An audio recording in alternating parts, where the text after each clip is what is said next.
Hi friends, one more mini vlog. Evening టైంలో కొబ్బరి చెక్కలు ఎండిపోయినాయని చెక్కలు సెపరేట్ చేసేసి ముక్కలు అయితే కోసేస్తున్నాము. నేను, మా వదిన, మా పెద్దమ్మ అందరం కలిసి అయితే చేస్తున్నాము.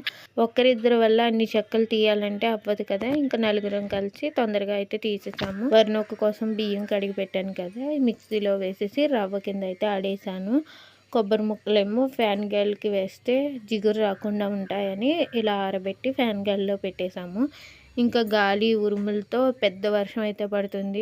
ఇంకా గాలికి డోర్స్ కొట్టేసుకుంటున్నాయని అమ్మ డోర్స్ అయితే వేసేసింది. నాకు ఈరోజు వారం అని సల్ల పునుకులు అయితే తెప్పించుకున్నాను. ద్రాక్షారం టిఫిన్ తెమ్మన్నాను, ద్రాక్షారం వెళ్ళలేదంట వర్షం వల్ల.